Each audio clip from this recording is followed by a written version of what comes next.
Hi student, कैसे हो आप लोग। आई होप कि आप लोग जोरों शोरों से लग गए होंगे अपनी पढ़ाई में, क्योंकि अब परीक्षा नज़दीक आ रहा है। तो आज के क्लास में हम लोग पढ़ेंगे इलेक्ट्रिकल सप्लाई सिस्टम। और इलेक्ट्रिकल सप्लाई सिस्टम में आज हम लोग पढ़ेंगे main components of overhead line. Overhead line मतलब हम लोग कह सकते हैं कि पावर स्टेशन से लेकर के अपने घरों या फैक्ट्रियों तक जो सप्लाई जाता है, तो वह उसके लिए क्या क्या चीज़ की ज़रूरत होती है वहाँ से यहाँ तक लाने के लिए। जैसे कि आप देखते हो रोड के साइड में वो खंभे लगे होते हैं, उस पर तार ये केबल लगा होता है, तो ये सारे चीज़ की ज़रूरत होती है। तो आज हम लोग जानते हैं कि क्या क्या चीज़ की ज़रूरत होती है।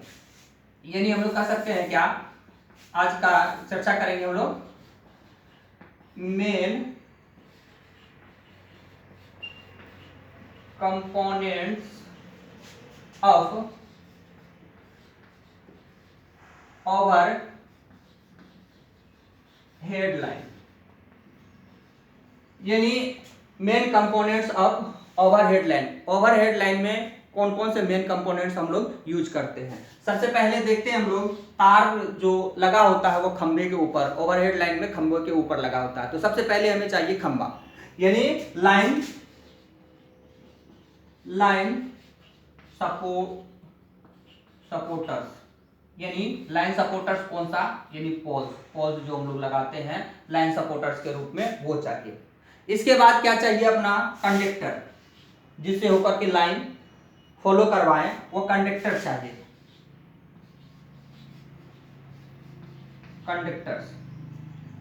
कंडक्टर्स चाहिए, यानी आप कह सकते हो वायर हो या केबल हो, ये वायर केबल कुछ भी हो।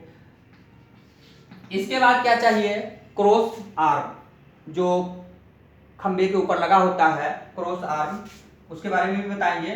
फिर वो चाहिए, क्यों कि सीधा पोल के ऊपर तो हम बांध नहीं सकते हैं, कितने वायर बांधे, 3-3 4-4 वायर होता है, तो वो कैसे बांधे, ऊपर नीचे करके हम बांध नहीं सकते हैं। तो उसके लिए लगता है क्रॉस आर्म, उसके लिए चाहिए क्रॉस आर्म। क्रॉस आर्म में भी हम सीधा तार को या कंडक्टर को नहीं लपेट सकते हैं, क्योंकि अगर उससे तार हो, उससे होकर के अगर करंट फॉलो करवाए तो वो क्रॉस आर्म में करंट चला जाएगा, उससे खंभे में चला जाएगा, और उससे क्या होगा, अर्थ में चला जाएगा, तो पूरा शॉर्ट सर्किट हो जाएगा। तो इसके लिए बीच में चाहिए तार या केबल जो लगा, तो खास करके तार का बात करें तो तार और क्रॉस आर्म के बीच में लगा होता है इंसुलेटर, कि जो दोनों के बीच में क्या होता है, करंट फ्लो होने के लिए नहीं देता है। तो इंसुलेटर की भी जरूरत होता है, इंसुलेटर की जरूरत होता है। इसके बाद क्या चाहिए, फ्यूज भी चाहिए, फ्यूज या स्विच चाहिए, फ्यूज और स्विच चाहिए। इसके बाद और क्या चाहिए, फ्यूज स्विच के बाद अगर दुर्भाग्यवश करंट अगर लीकेज हो जाए, खंभे में आने लगे, तो उसके लिए क्या होता है, खंभे के पास एक अर्थ वायर भी चाहिए, अर्थ वायर। या जो आप देखते हो ट्रांसफार्मर लगा होता है, वहां अर्थ वायर जरूर लगा होता है लीकेज के लिए, तो अर्थ वायर की भी जरूरत होता है। इसके बाद क्या चाहिए, छठा नंबर में, इसके बाद और क्या चाहिए, सेफ्टी के लिए एक चाहिए एक फेज प्लेट्स।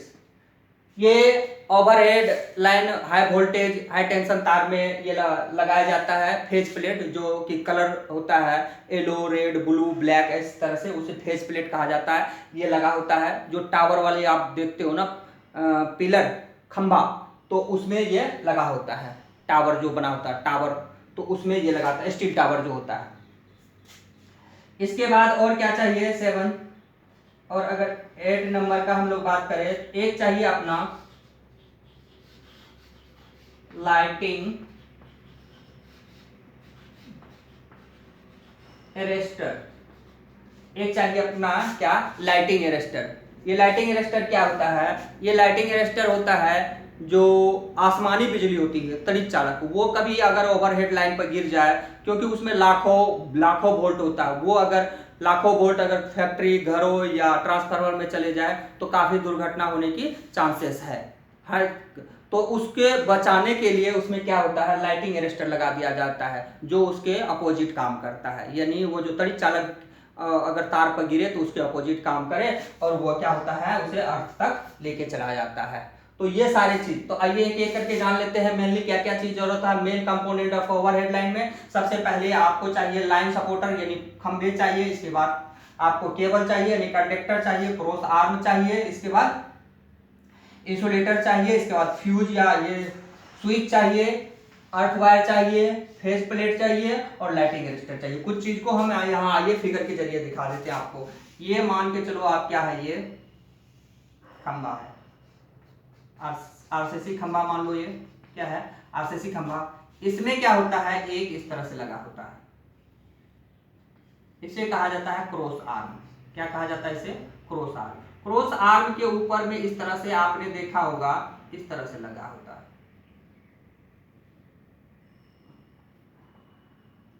क्रॉस आर्म में आपने देखा होगा इस तरह से क्या होता है, लगा, और इसके ऊपर क्या होता है, इस तरह से कंडक्टर लगा होता है। तो ये हो गया आपको लाइन सपोर्टर, ये हो गया आपको आर्म क्रॉस आर्म, ये हो गया इंसुलेटर, ये हो गया कंडक्टर। इसमें फ्यूज यहाँ से लेकर के अर्थिंग तार भी लगा होता है, सारी चीज इसमें लगा होता है। तो आज जो हम लोग पढ़ेंगे, आज का क्लास में हम लोग पढ़ेंगे लाइन सपोर्टर के बारे में, यानी पोल के बारे में। कौन कौन से प्रकार के पोल होते हैं, इन सारे पोलों के बारे में आज के क्लास में हम लोग पढ़ेंगे। तो आइए जानते हैं क्या लाइन सपोर्टर्स के बारे में। ये के कौन कौन से होते हैं, नंबर 1 कौन कौन सा लाइन सपोर्टर हम लोग यूज करते हैं उनके बारे में जानते हैं। एक आता है आपका वुडन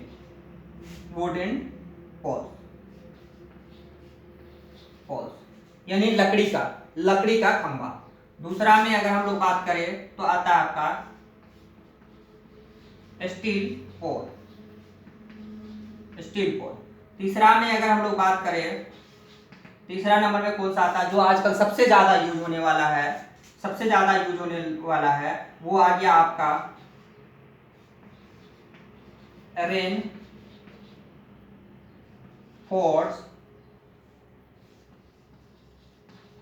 सीमेंट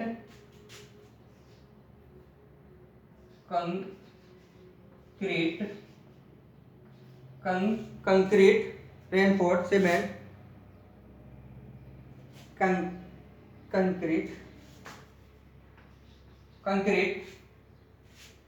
जिसको हम लोग शॉर्टकट में कहते हैं, आरसीसी। एक आता है आपका स्टील टावर। तो मेनली हम लोग चार प्रकार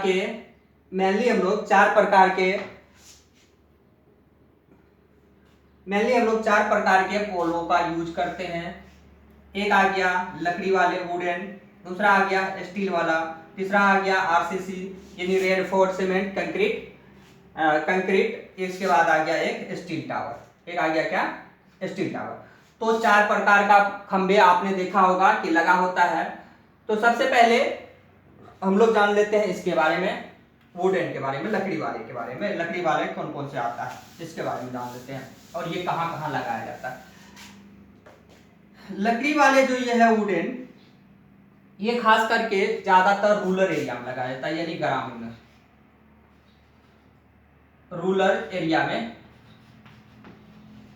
ये खास करके रूरल एरिया में क्या होता है कि रूरल एरिया में लगाया जाता है। ये कहाँ लगाया जाता है, रूरल एरिया में। इस खंबे का अगर हम लोग ऊंचाई हाइट का बात करें तो 10 मीटर से 15 मीटर तक इसकी ऊंचाई होता है। 10 मीटर से 15 मीटर तक क्या होता है, इसकी ऊंचाई होता है। और रूरल एरिया के अलावा ऐसे क्षेत्रों में लगाया जाता है जहां लकड़ी ज्यादा से ज्यादा मात्रा में अवेलेबल हो, तो ऐसे जगह पर ज्यादातर वुडन लगाया जाता है। लेकिन आजकल इसका यूज कम होने लगा है क्योंकि लकड़ी कम मिलने के कारण इसका यूज कम होने लगा। लेकिन पहले ज़्यादा इसका यूज होता था। पहले इसका ज़्यादा यूज होता था। तो अगर इसका बनावट का अगर टेप का बात करें तो एक आता है ए टेप्स का, और दूसरा आता है क्या, एच टेप्स का। ए टेप्स का किस तरह का होता है, ये इस तरह का बना होता है ए टेप से।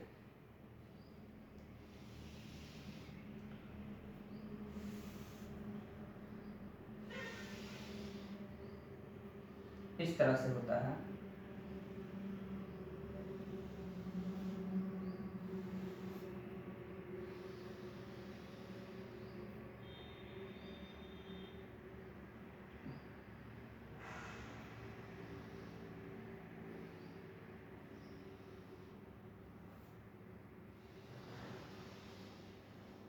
इस तरह का बना होता है, ये ए आकार का बना होता है। और यहाँ क्या होता है, इस तरह से इसमें आर्म लगा होता है, क्रॉस आर्म जो होता है, एक बड़ा, एक थोड़ा सा छोटा, फिर एक बड़ा।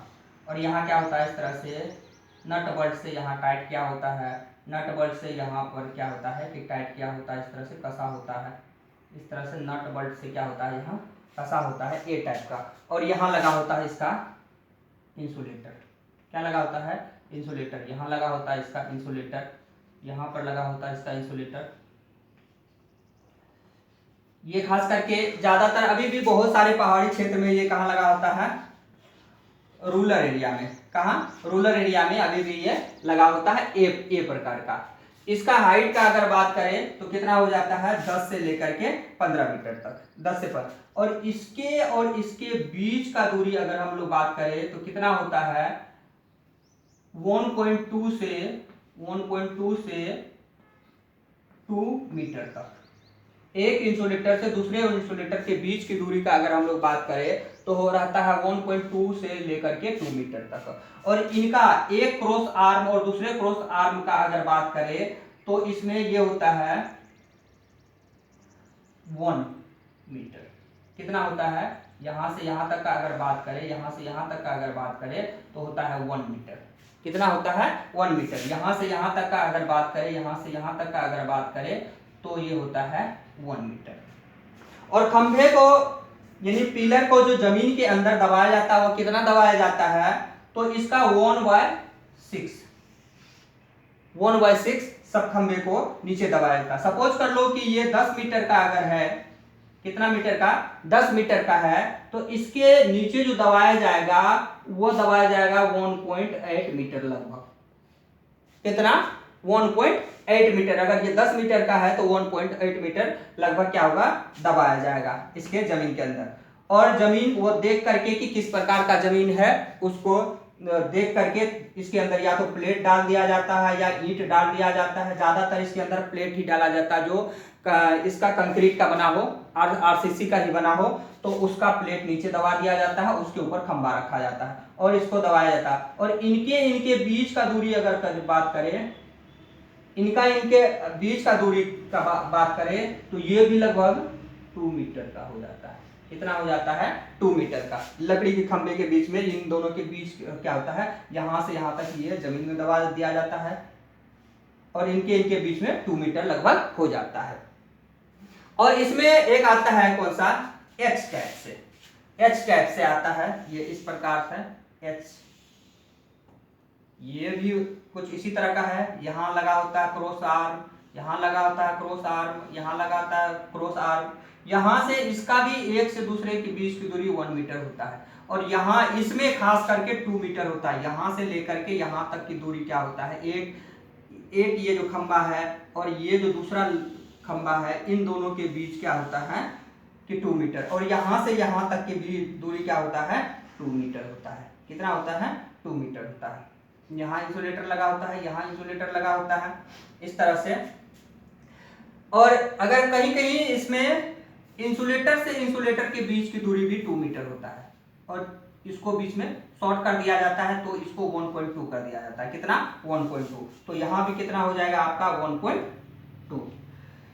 बहुत इसमें देखते होंगे आपने, इस तरह से भी इसमें लगा होता है। सपोर्ट के लिए इस तरह से लगा होता है। इस तरह से जो लगा होता है इसे कहा जाता है ब्रेंचिंग।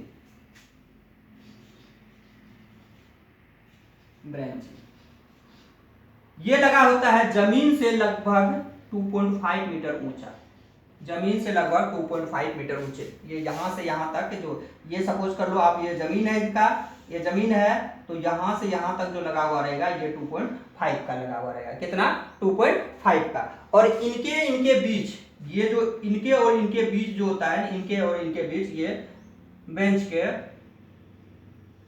इनके बीच होता है, यहां लिख दो, यहां लिख देता हूं, इनके बीच होता है यहां से यहां तक 2.4 मीटर। जमीन से इसका जो दूरी होता है ये होता है 2.5, लेकिन इन दोनों के बीच जो है, बेंच का इन दोनों के बीच जो है 2.4 मीटर की दूरी होता है। इनके बीच 2.4 मीटर की दूरी होता है। तो ये बात रहा किसका? वुडन पोल का, यानी लकड़ी वाले पोल जो लगा होता है। आजकल ये खास करके बहुत कम ही एरिया में देखने के लिए मिलता है, ये ज्यादातर एरिया में नहीं मिलता है, लेकिन पहले सबसे ज्यादा इसी का यूज होता था पहले। तो आइए इसके बाद हम लोग चलते हैं स्टील वाली पर। कौन सा? स्टील वाले पर। तो आइए जानते हैं इसमें स्टील पोल के बारे में। किसके बारे में? स्टील पोल्स के बारे में। स्टील पोल्स, स्टील पोल्स में देखिए बहुत प्रकार के स्टील पोल्स का यूज करते हैं। वह कौन कौन सा होता है? तो हम लोग नंबर 1 देखते हैं, रेल स्टील पोल। रेल स्टील पोल, ये रेल स्टील पोल। दूसरा नंबर में बात करें तो दूसरा नंबर में आ गया ट्यूबुलर स्टील पोल। तीसरा नंबर में अगर हम लोग बात करें तो तीसरा नंबर में आपका आ जाएगा रोल्ड स्टील। इस क्या? रोल्ड स्टील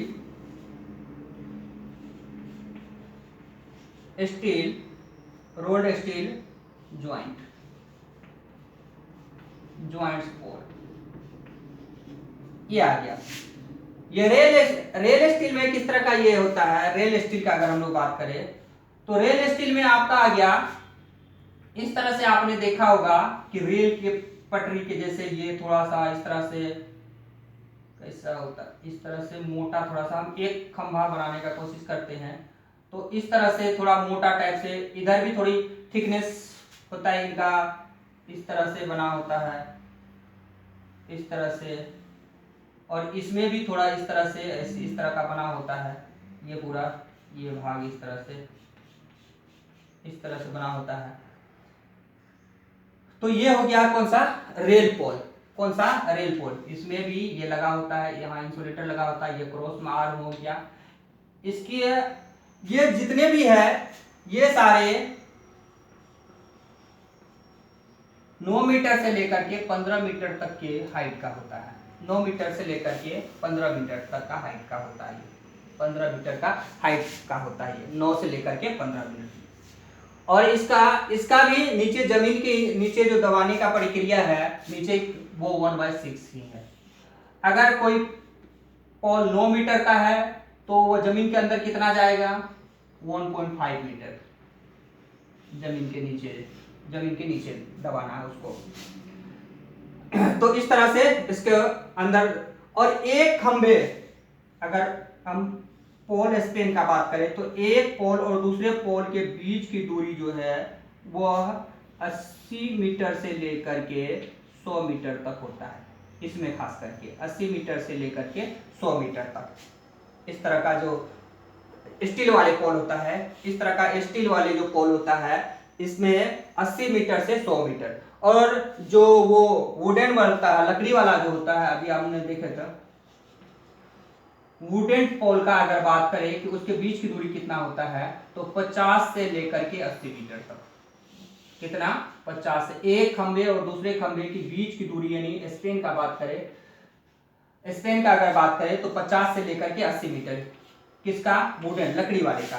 अगर हम लोग स्टील वाला का बात करें तो 80 से लेकर के 100 मीटर होता है एक खंबे और दूसरे खंबे के बीच। और ऊंचाई का अगर बात करें तो 9 मीटर से लेकर के 15 मीटर तक इसका भी होता है। और वुडन वाला जो है इसका भी 9 मीटर से 15 मीटर तक की ऊंचाई होता है। और दोनों को जमीन के नीचे 1/6 ही नीचे दबाते हैं।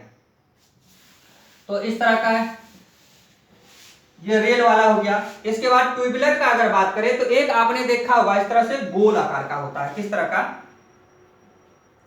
हम लोग बात करें तो इस तरह से पतला आपने देखा होगा ऊपर, फिर वहां से आकर के इस तरह से थोड़ी मोटा, इसके बाद आपने देखा होगा इस तरह से उससे भी मोटा, और यहां आकर के इस तरह से जमीन के नीचे दबा होता है इस तरह का। और यहां लगा होता है क्रॉस आर्म। क्या लगा होता है? Cross arm. तो इस तरह का जो बना हुआ पिलर होता है यानी पोल होता है, इसको हम लोग कहते हैं ट्यूबुलर। क्या कहते हैं? ट्यूबुलर। इसमें भी अगर एक और दूसरे का बात करें तो लगभग 1 मीटर होता है इनके बीच का डिस्टेंस। और यहां से यहां तक का अगर बात करें तो 1.2 मीटर होता है। कितना? 1.2 मीटर होता है। और इसमें भी ये जमीन के नीचे अगर दबाने की बात करें तो 1/6 मान लो, जमीन के नीचे इसको दबाते हैं 1.6। और ये चीज डिपेंड करता है किस पे? वहां जहां हम लगा रहे हैं वहां की जमीन कैसी है। अगर कठोर है तो उसके नीचे कुछ खास चीज नहीं, रोड़ा वगैरह डाल करके उसको डाला जा सकता है। अगर वहां बालुई जमीन है या दलदली वाली जमीन है तो नीचे प्लेट लगाना होता है। इसके नीचे आरसीसी का बना हुआ प्लेट वो डाल करके इसके अंदर लगाना होता है। तो ये आ गया आपका ट्यूबुलर। एक आ गया आपका रोल। एक आपने देखा होगा बड़ा सा खंभा इस तरह से और यहाँ निकला हुआ इस तरह से, यहाँ इंसुलेटर लगा हुआ, ये क्रॉस आर्म हो गया, ये क्रॉस आर्म हो गया, ये क्रॉस आर्म हो गया, इस तरह से भी लगा होता है, इस तरह से भी लगा होता है। लेकिन इसमें स्टील वाला में और सारे आता है जो आपको मैं दिखाता हूँ भाई, टाइम कम लगे इसके लिए। आइए तो जान लेते हैं। ये पोल आ गया आपका, इसे कहा जाता है रेल पोल। कौन सा पोल? रेल पोल। ये इस तरह से होता है, ये इंसुलेटर हो गया, ये क्रॉस आर्म हो गया, इस तरह से इसका भी 1/6 जमीन के अंदर होता है। और इनके बीच 0.8 to 1 मीटर डिस्टेंस होता है इनके और इनके बीच। और एक खंबे और दूसरे खंबे के बीच की दूरी करें तो 80 मीटर से लेकर के 100 मीटर के बीच की दूरी होता है इसका। ये आ गया इस तरह के जो पोल है, इसे कहते हैं लेटिस स्टील पोल। इसमें वन साइडेड लगा होता है इस तरह से इसका ये सपोर्टर है, ये इंसुलेटर है। इसका यहां से यहां तक की दूरी का अगर बात करें तो 1.2 मीटर होता है। ये क्या होता है? 1.2 मीटर होता है। एक इस साइड लगा होता है, एक इस साइड लगा होता है, इस तरह से लगा होता है इसमें। ये स्टील का इस तरह से आपने देखा होगा। ये ज्यादातर 100 मीटर प्लस ही होता है, यानी 100 से हम लोग कह सकते हैं कि 100 मीटर से ज्यादा ही होता है, मिनिमम 100 मीटर होता है इसकी। ये आ गया, इसको कहते हैं I section steel pole. I section steel pole, ये भी सेम ऊंचाई का होता है लेकिन इसका वन साइडेड लगा होता है इस तरह से। ये जो है इसमें भी 1/6 जमीन के नीचे होता है। और यहां से यहां तक की दूरी, ये है आपका ब्रेसिंग का जो ऊपर वाला है और नीचे वाला है, इन दोनों के बीच की दूरी 2.4 होता है। कितना होता है? यहां से यहां तक का अगर बात करें तो 2.4 होता है। ये अगर जमीन से ऊंचाई इसका बात करें तो 2.5 मीटर होता है। और इनके बीच एक क्रॉस आर्म और दूसरे क्रॉस आर्म के बीच की दूरी अगर बात करें तो 1 मीटर होता है। कितना होता है? 1 मीटर। यहां से यहां तक की दूरी का बात करें तो 1 मीटर। और एक इंसुलेटर और दूसरे इंसुलेटर के बीच की दूरी अगर बात करें तो 2 मीटर होता है। कितना होता है? 2 मीटर। और एक खंबे और दूसरे खंबे जो दोनों है, इसका बीच का दूरी का बात करें तो